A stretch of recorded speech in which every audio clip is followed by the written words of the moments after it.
Excelsior news में आप सभी का स्वागत है। मैं हूं रितेश गुप्ता। एक पेरेंट्स के लिए प्राउड मोमेंट की बात तब होती है जब एक महिला, एक माता जो है गर्भ धारण करती है। गर्भ धारण से लेकर डिलीवरी तक जो है कई तरह के प्रोसेस होते हैं, कई तरह के उतार चढ़ाव होते हैं और इसकी स्पेशल केयर की बात करें, एक्स्ट्रा केयर की बात करें, इसकी ज़रूरत पड़ती है। फीटल मेडिसिन की पर्टिकुलर बात करें तो आज स्पेशलिस्ट मेरे साथ हैं डॉक्टर रौनक मिश्रा जी। इनसे हम विस्तार से चर्चा करेंगे और जो जर्नी है एक बच्चे की डिलीवरी तक, क्या क्या पड़ाव होते हैं, क्या क्या प्रॉब्लम फेस करनी पड़ती है, बच्चे को प्रॉब्लम आती है, माता को आती है, इन सब पर जो है तमाम पहलुओं पर हम विस्तार से चर्चा करेंगे। डॉक्टर साहब, आपका बहुत बहुत स्वागत है। नमस्कार, थैंक यू। डॉक्टर साहब, जिस तरह से महिला गर्भ धारण करती है और उसके बाद जो है डिलीवरी तक अनबॉर्न बेबी को जो है स्पेशल केयर की आवश्यकता होती है, प्रेग्नेंट वुमेन की बात करें उसको स्पेशल केयर की आवश्यकता होती है, इसके बारे में जानकारी दर्शकों को लिए जाना चाहूँगा। जी देखिए, प्रेग्नेंट फीमेल के लिए मेडिकल साइंस की एक न्यू ब्रांच है जिसको हम फीटल मेडिसिन कहते हैं। इस ब्रांच में हम माँ जो प्रेग्नेंट होती है और जो अजन्मा बच्चा होता है जिसको हम फीटस कहते हैं, जो माँ के गर्भ में होता है, उसकी अल्ट्रासाउंड की मशीन के द्वारा जांच करते हैं और अगर उसमें किसी भी प्रकार की कोई परेशानी आती है तो उसका अप्रोप्रिएट ट्रीटमेंट करते हैं। डॉक्टर साहब, जिस तरह से आपने अल्ट्रासाउंड मशीन की तरफ आपने ध्यान केंद्रित किया तो कई बार ऐसा भी होता है कि अल्ट्रासाउंड मशीन में जो है हर चीज़ जो है वो क्लैरिफाई नहीं हो पाती है, कुछ चीज़ें नहीं जो है सामने आती हैं, तो उस समय क्या करते हैं हम लोग? जी देखिए, अल्ट्रासाउंड में हम स्ट्रक्चरल एब्नॉर्मलिटीज़ को तो जान पाते हैं कि बच्चे का दिल किस तरीके से बना है, हाथ पैर उंगलियां दिमाग उसके स्ट्रक्चर्स किस तरह से बने हैं, उसके बारे में जानकारी तो प्राप्त कर लेते हैं। बट प्रॉब्लम आती है कि अगर बच्चे में किसी तरह की कोई जेनेटिक या फिर कोई क्रोमोसोमल एब्नॉर्मलिटी है तो उसके बारे में पता करने के लिए हमें अदर टेस्ट करवाने पड़ते हैं जो कि प्रेगनेंसी के ड्यूरेशन में ही हो जाते हैं। और उसके लिए हमें माँ के आगे पीछे पेट के जो पानी होता है जिसको हम लाइकर कहते हैं उसका सैंपल लेते हैं या फिर प्लेसेंटा के टिश्यू की सुई से हम सैम्पलिंग करते हैं और उसको टेस्ट के लिए भेजते हैं, जिससे हम बच्चे के अंदर गुणसूत्र की कोई परेशानी, जिसको हम जेनेटिक परेशानी कह सकते हैं, उसके बारे में जानकारी प्राप्त करते हैं। जिस तरह पेरेंट्स की बात करें तो पेरेंट्स घबरा जाते हैं, तो किस तरह से उनको काउंसलिंग की भी आवश्यकता रहती है, किस तरह से उनको मोटिवेशन की भी आवश्यकता रहती है? जी, बहुत बार ऐसा होता है कि हमारे पास ऐसे कपल्स आते हैं जिनकी फैमिली में ऐसी हिस्ट्री चलती है कि उनके बच्चों में परेशानी पाई जा रही है या फिर पेरेंट्स अपने ये हिस्ट्री देते हैं कि उनके मल्टीपल अबॉर्शंस हुए हैं या फिर उनके पहले बच्चे में किसी प्रकार की कोई परेशानी है और वो बच्चा अब ठीक से नहीं ग्रो कर पा रहा है। तो ऐसे पेरेंट्स को हम जेनेटिक काउंसलिंग प्रोवाइड करवाते हैं और काउंसलर की मदद से पेशेंट को ये हेल्प करते हैं कि आगे फर्दर वो क्या इन्वेस्टिगेट करे और उससे हमें क्या पता चलेगा और जो भी परेशानी बच्चे में आएगी तो बच्चा पैदा होने के बाद उस परेशानी के साथ कैसे कोप अप करेगा, कैसे जिएगा और उसके क्या प्रोग्नोसिस हैं, क्या ट्रीटमेंट्स हैं और बच्चे को क्या एक्स्ट्रा मदद की ज़रूरत पड़ेगी, ये सारी काउंसलिंग फीटल मेडिसिन में प्रोवाइड की जाती है। डॉक्टर साहब, जिस तरह से प्रेगनेंसी के दौरान 9 महीने का समय होता है, शुरू से बात करते हैं तो क्या क्या स्टेजेस रहती हैं, क्या क्या प्रॉब्लम जो है नॉर्मली फेस करनी पड़ सकती हैं और जो नॉर्मली यहाँ पर प्रॉब्लम्स आती हैं, कई बार कॉमन जो है वो प्रॉब्लम्स होती हैं? जी देखिए, फीटल मेडिसिन ब्रांच में अगर कोई पेशेंट सोचता है कि उनकी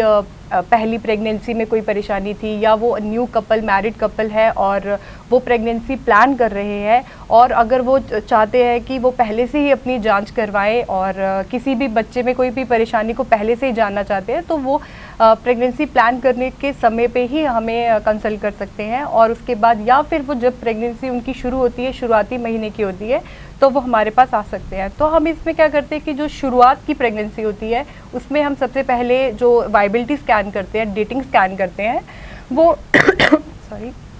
वो हम 5 से 6 हफ्ते या 8 हफ्ते तक करते हैं, जिसमें हम उनको ये डेट बता देते हैं कि उनकी प्रेगनेंसी बच्चा जो है वो उनकी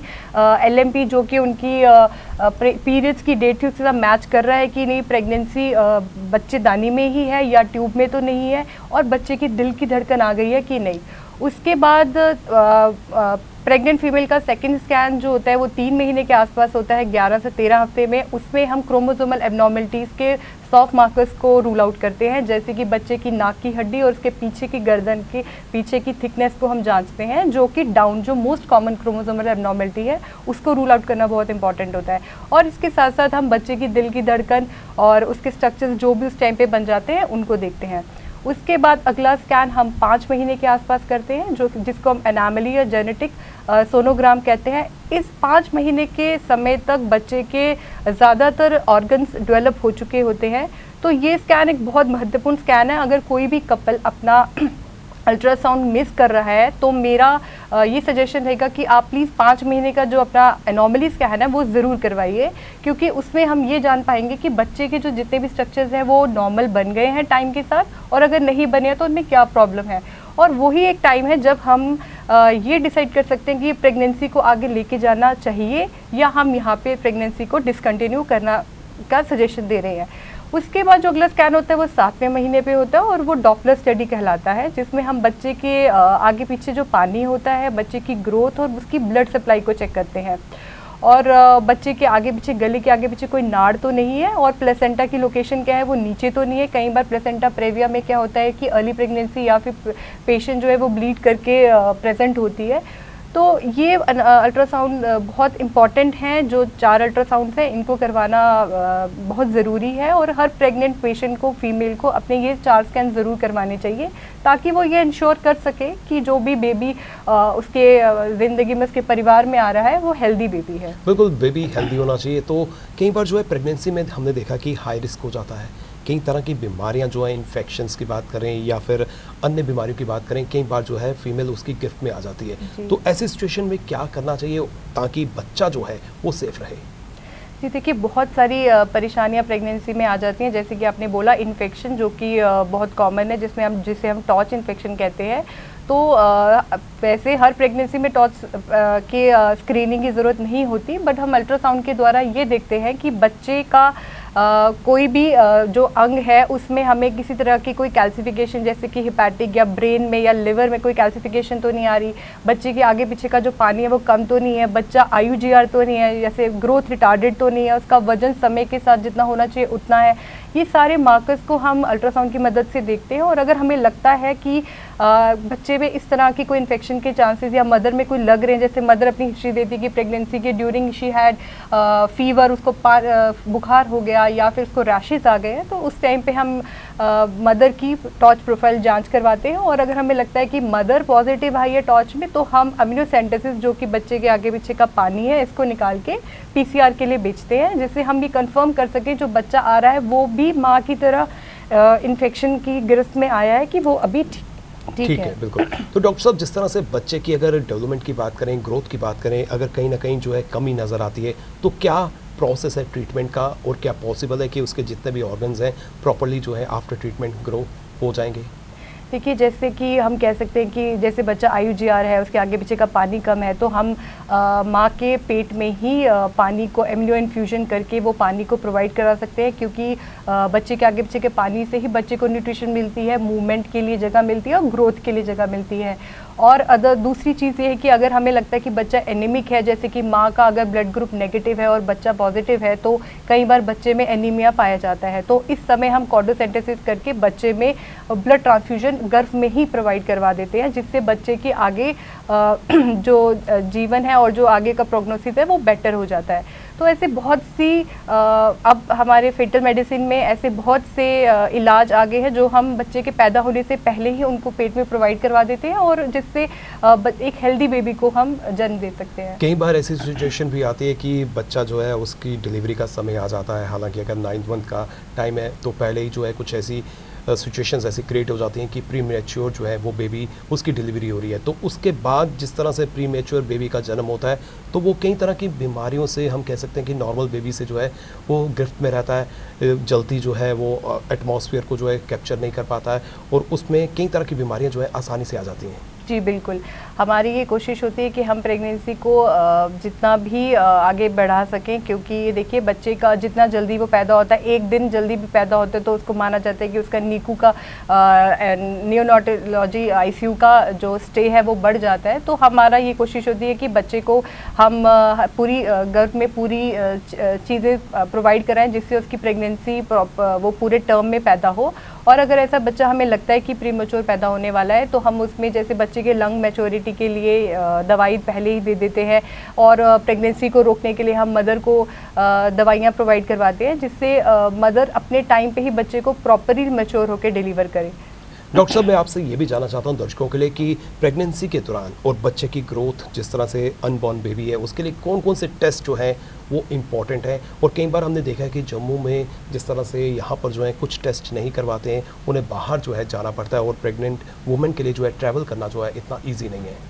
देखिए, प्रेगनेंसी में सबसे कॉमन टेस्ट जो हम करते हैं वो माँ का सारे प्रोफाइल करते हैं, जिसमें CBC, LFTs और KFTs और थायराइड, शुगर लेवल बहुत इंपॉर्टेंट होता है चेक करना। ये सारी चीज़ें बहुत इंपॉर्टेंट होती है। और सेकंड जो बहुत इंपॉर्टेंट चीज़ें हैं, जो कि अब मेडिकल साइंस ने बहुत तरक्की कर ली और ये न्यू टेस्ट आए हैं जो कि हमें करवाने बहुत ज़रूरी है प्रेगनेंसी में। जैसे कि पहला है ड्यूल मार्कर, जिसपे हम बीटा HCG और पैपे का लेवल चेक करते हैं, और ये टेस्ट 11 से 13 हफ्ते पे करा जाता है, अराउंड तीसरे महीने की प्रेगनेंसी में किया जाता है। इस टेस्ट से हम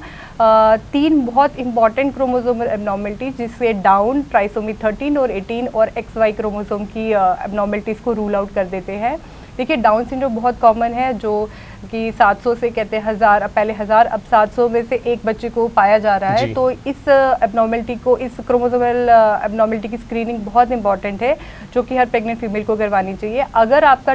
ड्यूल मार्कर किसी भी वजह से नहीं हो पाता, मिस हो जाता है, तो आप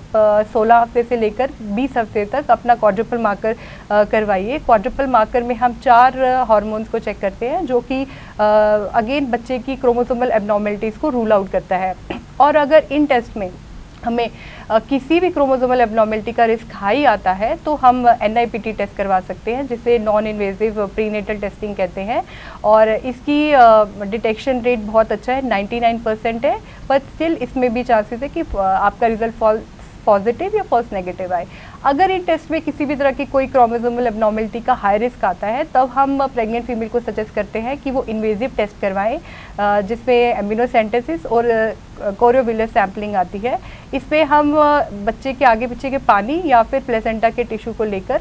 लैब में टेस्टिंग के लिए भेजते हैं और कैरोटाइपिंग करवाते हैं, जिससे हमें ये 100% श्योरिटी कन्फर्मेशन मिल जाती है कि बच्चे में किसी तरह की क्रोमोसोमल एबनॉर्मलिटी की कोई गुंजाइश है या नहीं है। तो जो हमने प्रेगनेंसी में 3 महीने में और 5वें महीने के आसपास क्वाड्रुपल और ड्यूल मार्कर करवाए थे, वो एक स्क्रीनिंग टेस्ट है, उसमें हम रिस्क फैक्टर को बता सकते हैं। बट कंफर्मेशन टेस्ट जो होते हैं वो इन्वेजिव टेस्ट है, वो एम्ब्रोसेंटिस और CVS है। तो हम पेशेंट को इसी तरीके से गाइड करते हैं कि जिस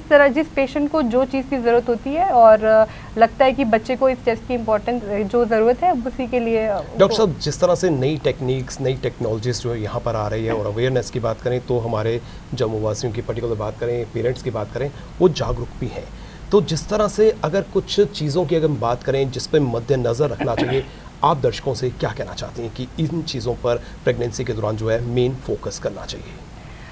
देखिए, मैं हमेशा यही चाहती हूँ कि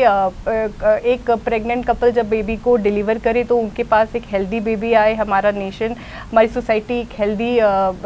लोगों से बने। तो मैं प्रेग्नेंट फीमेल्स को यही एडवाइस करना चाहती हूँ कि अपना जो एंटीनेटल केयर, अपने एंटीनेटल जितने भी इन्वेस्टिगेशंस हैं और अपनी जो जांचें हैं, अल्ट्रासाउंड टाइम टू टाइम करवाएं, डॉक्टर से कंसल्ट, किसी भी प्रॉब्लम आने पे अगर आपको कोई भी तरह की परेशानी आती है तो डॉक्टर से कंसल्ट करें। और जैसे भी आपको एडवाइस मिलता है, जो भी टेस्ट की आपको प्रेगनेंसी में ज़रूरत होती है उसको करवाएं, ताकि आपको ये पता चले कि जो बच्चा आने वाला है वो बिल्कुल तंदुरुस्त और स्वस्थ है। डॉक्टर साहब, अगर किसी तरह से कोई टेस्ट इग्नोर हो जाता है तो कितनी प्रॉब्लम जो है क्रिएट हो सकती है? देखिए, बहुत बार ऐसा होता है कि प्रेग्नेंट फीमेल हमारे पास आती हैं तो उन्होंने शुरू में कोई भी टेस्ट नहीं करवाए होते, बिल्कुल लास्ट में डिलीवरी के टाइम पे वो अपना एक स्कैन करवाने के लिए आती हैं, और उस समय जब हमें पता चलता है कि बच्चे में किसी तरह की कोई परेशानी आ रही है, तो वो बहुत मुश्किल हो जाता है पेशेंट को भी काउंसिल करना और ये सोचना कि ये बच्चा पैदा होने के बाद किस तरह की लाइफ जिएगा और हम इसको किस तरह की आगे ट्रीटमेंट दे पाएंगे। क्योंकि देखिए, फॉर एग्जांपल, अगर बच्चे के दिल में कोई परेशानी है या उसके लिम्स में कोई परेशानी है, तो ऐसी परेशानियों का एक तो खर्चा बहुत होता है बच्चे के पैदा होने के बाद उसके ट्रीटमेंट का, और कई बार तो ट्रीटमेंट होती भी नहीं है। तो उस समय महिला को ये समझाना, परिवार को ये समझाना कि आपके आने वाले बच्चे में ये परेशानी हो सकती है और हमें लग रहा है कि है, तो ये बहुत ही डिसहार्टन होता है फैमिली के लिए और एक मदर के लिए, उस बात को समझ पाना और ऐसे बच्चे को डिलीवर करना। तो मेरा यही एडवाइस है कि आप अपनी प्रेगनेंसी को शुरुआत से ही अच्छे से ट्रीटमेंट के साथ और अच्छी इन्वेस्टिगेशंस के साथ चलाएं, ताकि आपको लास्ट में ऐसा कोई शौक ना मिले। बहुत बहुत शुक्रिया डॉक्टर साहब, आपने हमें समय दिया। जिस तरह से प्रेगनेंसी के दौर की बात करें, जब वुमेन जो है कंसीव करती है और उसके बाद जो डिलीवरी तक का पीरियड है, बहुत ही इंपॉर्टेंट पीरियड है।